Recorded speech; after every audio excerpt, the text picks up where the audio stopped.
시간에는 시온의 영원한 보좌를 세우시고 이 제목으로 하나님의 말씀을 살펴보도록 하겠습니다.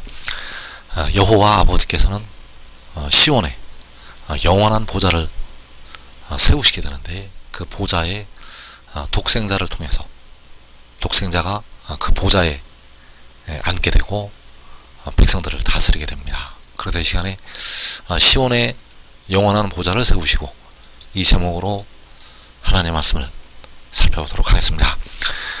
그래서 이사야 선지자를 통해서 하나님께서 마지막 날에 이루실 많은 말씀을 하셨습니다. 이사야 2장에서 아모스의 아들 이사야가 받은 바 유다와 예루살렘에 관한 말씀이라. 자, 이 유다와 예루살렘에 관해서 예언의 말씀을 주셨습니다. 그래서 이어지는 말씀에서 이는 율법이 시온에서부터 나올 것이요 여호와의 말씀이 예루살렘에서부터 나올 것임이니라. 자, 유다와 예루살렘에 관해서 이사야가 받은 여호와의 말씀, 여호와의 말씀이 예루살렘에서부터 나올 것이라고 말씀을 하고 있습니다. 그래서 율법이 시온에서부터 나온다는 것은 바로 독생자가 시온에서부터 나온다는 것이요 여호와의 말씀이 예루살렘에서부터 나온다는 것은 바로 지혜가 예루살렘에서부터 나온다는 것이 되겠습니다. 그래서 그가 예루살렘에서부터 나와서 열방을 다스리게 됩니다. 그래서 이어지는 말씀에서 그가 열방 사이에 판단하시며 많은 백성을 판결하시리니, 자, 열방 사이에 판단하고 많은 백성을 판결하게 되는데 바로 여호와의 말씀이 예루살렘에서부터 나온 여호와의 말씀이 열방 사이에 판단을 하게 되고 많은 백성을 판결을 하게 됩니다. 그래서 여기서 말씀하는 시온은 지금 있는 예루살렘이 아니고 바로 바울이 갈라디아 4장에서 말씀하고 있는 위에 있는 예루살렘, 그 위에 있는 예루살렘에서 여호와의 말씀이 나오게 되고 그 여호와의 말씀이 열방 사이에 판단하고 많은 백성을 판결을 하게 됩니다. 그래서 그가 열방 사이에 판단하고 많은 백성을 판결을 할 때 하나님의 백성들이 큰 환난에서 나오게 됩니다. 그래서 이 큰 환난은 계시록 6장에서 4분의 1이 죽임을 당하는 환난을 말씀을 하고 있고, 그 환난에서 아무도 등이 셀 수 없는 큰 무리가 그 큰 환난에서 나오게 된다는 것, 바로 그가 열방 사이에 판단하고 많은 백성을 판결을 할 때 나오게 됩니다. 그래서 그 백성들이 어린 양의 피에 그 옷을 씻어 희게하였다고 말씀을 하고 있습니다. 그래서 여기에 백성들은 많은 수가 음부까지 떨어져서 징벌을 받게 되고 연단을 받게 됩니다. 그래서 그 백성들이 나올 때 바로 어린 양의 피에 그 옷을 씻어서 희게하게 된다는 사실입니다. 또 이어지는 17절에서 이는 보좌 가운데 계신 어린 양이 그들의 목자가 되사 생명수샘으로 인도하시고, 자, 생명수샘으로 보좌 가운데 계신 어린 양이 인도한다고 말씀을 하고 있습니다. 그래서 생명수 샘으로 인도가 되면 그 생명수를 통해서 사망에서 벗어날 수가 있습니다.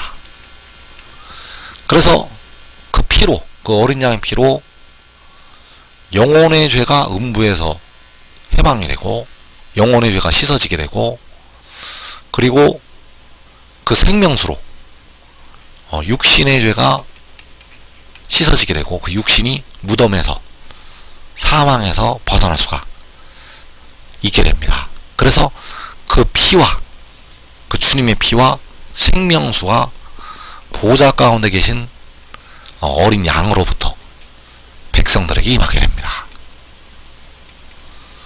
그래서 육신의 죄는 육신의 죄는 독생자를 통해서 속량이 됩니다.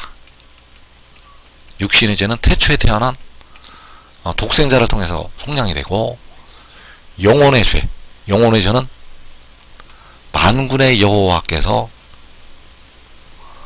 스스로 있는 자, 바로 태초 전에 계신 스스로 있는 자께서 백성들의 영혼을 속량을 하시게 됩니다. 그래서 이 마지막 날부터 이제 보좌 가운데 계신 어린 양, 바로 독생자로부터 피와 물이 백성들에게 임하게 됩니다. 그래서 그 보좌 가운데 계신 어린 양이 열방 사이에 판단하고 많은 백성을 판결을 할 때 그 큰 환란에서 셀 수 없는 큰 무리가 각 나라에서 나오게 된다는 사실입니다. 그래서 보좌 가운데 계신 어린 양이 그들의 목자가 된다고 말씀을 하고 있는데, 이때에 바로 그 보좌 가운데 계신 어린 양이 독생자요 지혜가 된다는 사실입니다. 그리고 만군의 여호와께서 계시록 5장에서도 어린 양으로 나타나시고 있습니다. 그래서 계시록에서는 어린 양이 두 존재가 있는데, 만군의 여호와께서 친히 어린 양이 되셨고, 그리고 그 독생자가 어린 양으로 나타나고 있다는 사실. 그래서 보좌 가운데 그 어린 양으로부터 이제 이 마지막 날에 백성들에게 피와 물이 임하게 하시고 영생으로 백성들을 들어가게 하신다는 것. 그래서 시편 2편 6절에서 내가 나의 왕을 내 거룩한 산 시온에 세웠다 하시리로다. 자, 여호와께서는 자기의 왕을 그 거룩한 산 시온에 세웠다고 말씀하셨습니다. 그래서 여호와께서 세우시는 나의 왕, 그 왕은 바로 독생자요 지혜가 되겠고, 바로 그 독생자가 계시록 7장에서 보좌 가운데 계신 어린 양. 그래서 그 독생자에게, 그 아들에게 아버지께서 말씀을 하시고 있습니다. 시편 2편 8절에서 내게 구하라, 내가 이방 나라를 내 유업으로 주리니 내 소유가 땅 끝까지 이르리로다. 자, 여기에서 그 아들에게 아버지께 구하라고, 여호와께 구하라고 말씀을 하고 있고, 여호와께서는 이방 나라를 그 아들에게 유업으로 주신다고 말씀을 하고 있습니다. 내 소유가, 바로 그 독생자의 소유가, 그 아들의 소유가 땅끝까지 이른다고 말씀을 하고 있다는 것. 그래서 보좌를 세우시고, 그 거룩한 산 시온에 보좌를 세우시고 그 왕을 앉히시게 됩니다. 그리고 그 왕을 통해서 열방을 유업으로 주시고 다스리게 하신다는 사실입니다. 그래서 보좌 가운데 계신 어린 양, 그 어린 양이 이제 백성들의 목자가 되어서 백성들을 생명수샘으로 인도하신다고 말씀하셨습니다. 그래서 요한복음 5장에서 내가 주는 물을 마시는 자마다 영원히 목마르지 아니할 것이라고 말씀을 하고 있습니다. 그래서 고린도전서 15장 25절에서 그가 모든 원수를 그 발 아래 둘 때까지 반드시 왕노릇 하시리니, 그 아들이 모든 원수를 그 발 아래 둘 때까지 반드시 왕노릇 한다고 말씀을 하셨습니다. 그래서 여호와 아버지께서는 보좌를 세우시고 그 아들을 통해서 모든 원수를 그 발 아래 둘 때까지 다스리게 하신다는 사실입니다. 빌립보서 3장 21절에서 그는 만물을 자기에게 복종하게 하실 수 있는 자의 역사로 우리의 낮은 몸을 자기 영광의 몸의 형체와 같이 변하게 하시리라. 자, 그는 바로 독생자요 지혜. 그래서 여호와 아버지께서는 독생자에게 만물을 복종하게 하시고 그 만물을 복종하게 하시는 아버지의 역사, 그 역사로 백성들의 낮은 몸이 영광의 몸의 형체와 같이, 자기 영광의 몸의 형체와 같이 변하게 하신다는 사실입니다. 그래서 그 역사로 백성들의 썩어질 몸이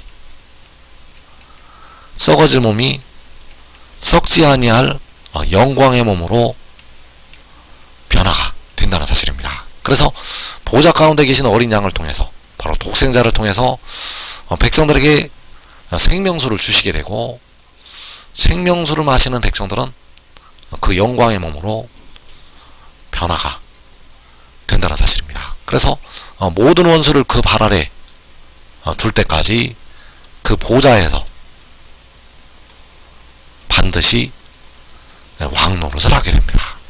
독생자는 모든 원수를 그 발 아래 둘 때까지 그 보좌에서 왕노릇을 한다는 것. 그래서 마지막에 그 발 아래에 들어가는 존재는 사망이 되겠고, 사망이 그 발 아래 들어갈 때까지 여호와께서는 그 독생자를 보좌에 앉히시고 왕노릇을 하게 하신다는 사실입니다. 그래서 보좌 가운데 계신 어린 양이 백성들의 목자가 된다고 말씀을 하고 있는데, 그들은 바로 큰 환란에서 나오는 셀 수 없는 큰 무리, 그 큰 환란에서 나오는 셀 수 없는 큰 무리의 목자가 된다는 사실. 그래서 그 큰 환란에서 나오는 자들이 바로 14만 4천이요, 이들은 아무도 능히 셀 수 없는 큰 무리가 되겠습니다. 그래서 그 어린 양이, 바로 독생자가 그들의 목자가 되어서 그들에게 생명수를 주게 되고, 또 음부까지 떨어졌던 백성들에게는 주님의 피까지 임해서 그 음부에서 나오게 된다는 사실입니다. 그래서 보좌 가운데 계신 어린 양이 그들의 목자가 될 때 열방을 다스리게 됩니다. 그가 열방 사이에 판단하고 많은 백성을 판결을 하게 됩니다. 그래서 이사 41장 2절에서 열국을 그의 앞에 넘겨주며 그가 왕들을 다스리게 하되 그들이 그의 칼에 티끌 같게 그의 활에 불리는 조개 같게 하며, 자, 열국을 그의 앞에, 바로 독생자 앞에, 지혜 앞에 넘겨주시게 되고, 독생자가 왕들을 다스리게 됩니다. 그래서 이때가 바로 보좌 가운데 계신 어린 양이 백성들의 목자가 되고 이방 나라들을 그 권능으로 심판하게 됩니다. 그래서 그들이, 바로 열국과 이방 나라들이 그의 칼에, 그 독생자의 칼에 티끌 같게 그 지혜의 활에 불려가는 초계 같게 된다는 사실입니다. 그래서 이 일을 처음과 나중이 되시는 여호와께서 행하시게 됩니다. 그래서 이 일이 일어날 때 택하심을 받지 못한 이방 나라들, 이 땅 가운데 아직 살아남은 사람들, 그 살아남은 이방 나라들 가운데서 그 악인들이 분노한다고 말씀을 하고 있습니다. 그래서 시편 2편 말씀에서 어찌하여 이방 나라들이 분노하며 민족들이 헛된 일을 꾸미는가, 세상에 군왕들이 나서며 관원들이 서로 꾀하여 여호와와 그의 기름 부음 받은 자를 대적하며, 이방 나라들이 분노하고 민족들이 헛된 일을 꾸미게 됩니다. 그래서 보좌 가운데 계신 어린 양이 그 큰 환란에서 나오는 자들의 목자가 될 때 이방 나라들은 분노하고 민족들이 헛된 일을 꾸미게 됩니다. 계시록 7장에서 이방 나라들이 분노하게 되고 민족들이 헛된 일을 꾸민다는 것. 세상의 군왕들이 나서며 관원들이 서로 꾀하여 여호와와 그의 기름 부음 받은 자를 대적하며, 자, 여호와와 그의 기름 부음 받은 자, 바로 독생자요 태초에 태어난 지혜가 되겠습니다.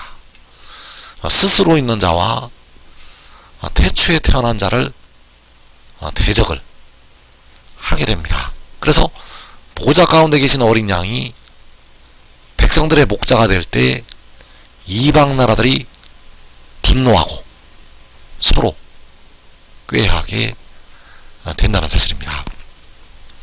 그래서 어찌하여 이방 나라들이 분노하며, 그 이방 나라들이 이제 계시록 7장에서 그 독생자가 열방을 다스릴 때 그가 열방 사이에 판단하고 많은 백성을 판결할 때 이방 나라들이 분노하게 됩니다. 그리고 계시록 7장이 끝나면 이제 전사년만으로 들어가게 되고 또 후3년만으로 들어가게 되는데, 이제 후3년 만에 짐승이 42달 동안 일할 권세를 받게 됩니다. 그래서 이 짐승이 다스릴 때 하늘을 향하여 회방을 하게 되는데,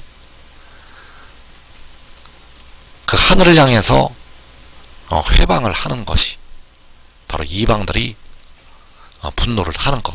그래서 계시록 11장 18절에서 이방들이 분노하며 주의 진노가 내려, 자, 이방들이 분노하면 이제 주의 진노가 내린다고 말씀을 하고 있습니다. 그래서 마지막 진노, 자, 7 대접의 재앙이